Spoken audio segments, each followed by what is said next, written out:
오늘 본문은 룻기의 마지막 부분입니다. 이제 룻과 보아스가 결혼을 하게 됩니다. 모든 재판이 끝나고 난 다음에 확실하게 보아스가 이 나오미의 가문, 엘리멜렉의 가문, 그리고 룻과의 이 결혼을 모든 증인들한테 이야기하는 그 순간에 그 사람들에게 이렇게 이야기합니다. 10절 말씀입니다. 또 말론의 아내 모압 여인 룻을 사서 나의 아내로 맞이하고 그 죽은 자의 기업을 그의 이름으로 세워 그의 이름이 그의 형제 중과 그곳 성문에서 끊어지지 아니하게 하매 너희가 오늘 증인이 되었느니라 하니. 여기 가만히 보면요, 이 말을 하는 사람은 보아스입니다. 근데 보아스가 자신의 지금 앞으로 되어질 그 일에 대해서 자신의 이름을 넣어서 뭔가 하는 것에 대해서는 나의 아내로 맞이하여 라는 이 말만 있고 나머지는 그 죽은 자의 기업, 그의 이름 이렇게 되어 있습니다. 결국은 보아스는 이 결혼을 통해서 자신의 이름이 드러나는 것이 아니라 죽은 자의 기업, 그의 기업을 세우는 그 일에 지금 옆에 있는 모든 사람들이 증인이 되어야 한다라고 지금 이야기하고 선포하고 있는 겁니다. 분명히 보면은 자신의 이름은 드러나지 않고 다른 사람의 이름을 위해서 자기가 하는 행동입니다. 보아스의 이름의 뜻은 민첩함, 재빠름이란 뜻입니다. 민첩하고 재빠르다라는 것이 어떤 자신의 이익에 대해서 재빠르고 민첩할 수도 있는 겁니다. 그래서 사업수단이 좋고 여러 가지 상술이 좋아서 이익이 되는 일에 대해서는 아주 재빠르고 민첩할 수 있습니다. 근데 보아스의 삶을 보면 그렇지 않았던 것 같습니다. 보아스의 이름에 민첩함과 재빠름이 붙을 수 있었고 그 의미가 그의 인생을 표현해 주는 것은 아마 하나님의 말씀에 하나님의 일에 민첩하고 재빠른 사람이었다. 그래서 룻기서 4장까지 오면서 보아스의 이 모습을 보면 하나님께서 이루어 가시고 하나님께서 진행하시는 일에 머뭇거리지도 않고 서성거리지도 않고 바로 즉각적으로 그 일을 추진하는 모습을 우리가 볼 수 있습니다. 그래서 우리가 하나님의 일에 있어서 이것이 하나님의 뜻이고 하나님께서 원하시는 일이구나 라고 생각될 때에는 망설임이 없어야 됩니다. 망설이는 그 이유는 이게 내 이익과는 약간 상반되는 일인데 이걸 내가 지금 해야 될까 이런 생각이 들 때에는 분명히 그 틈새를 사탄은 공략을 합니다. 그래서 안 해도 된다. 굳이 네가 이것을 해야 되겠느냐 이런 생각이 들도록 만들 거거든요. 그래서 우리가 하나님의 일을 할 때는 보아스처럼 민첩하고 재빠르게 즉각적인 반응으로 해야 될 필요가 있습니다. 그러한 하나님의 말씀의 민첩함과 재빠름을 가지고 결정한 이 일은 자신의 기업과 자신의 이름을 드러나는 것이 아니었지만 결국은 이 결혼은 룻과 보아스 두 사람의 결혼으로 인하여서 어느 한 혈통을 이어가는 것이 아니라 결국은 무엇이 되는 겁니까? 예수 그리스도의 혈통을 이어가게 되는 겁니다. 그래서 그가 하는 그 일이 자신의 이름을 내세우는 것은 아니었지만 다른 사람의 기업과 다른 사람의 이름을 세우고 내세우는 것이었지만 그것을 통해서 하나님은 예수 그리스도 메시아의 혈통을 이어가셨다라는 겁니다. 이 보아스가 결혼을 해서 아이를 낳습니다.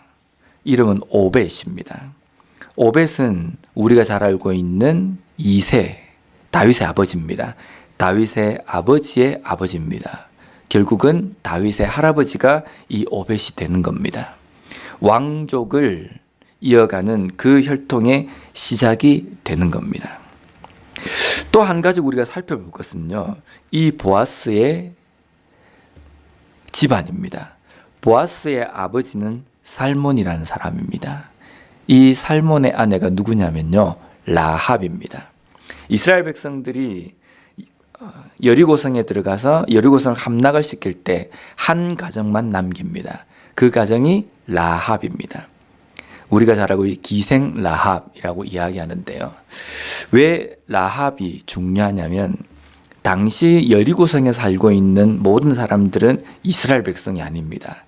하나님의 율법을 받은 당사자들도 아니고 이방 사람입니다. 이방 사람들 중에 유독 그 많은 여리고성에 있는 사람 중에 이방 여인인 라합은 정탐꾼들이 여리고성에 들어왔을 때에 자신의 고백을 합니다. 믿음의 고백을 합니다.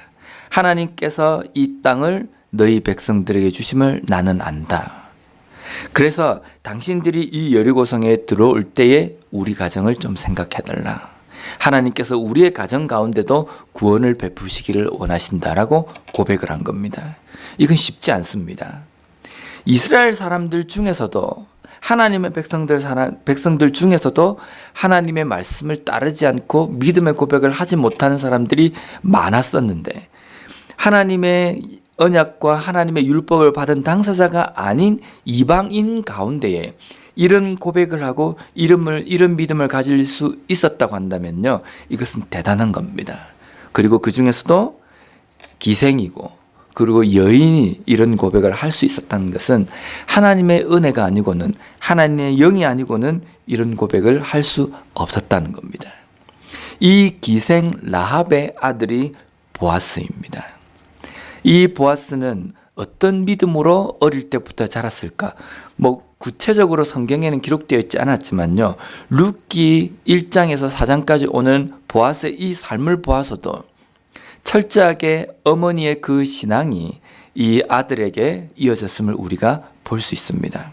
왜냐하면 룻기가 쓰여져 있는 이 사사시대의 대다수의 사람들이 어떻게 살았는지 우리는 사사기 마지막 절에 우리가 읽으면서 우리가 알 수 있습니다.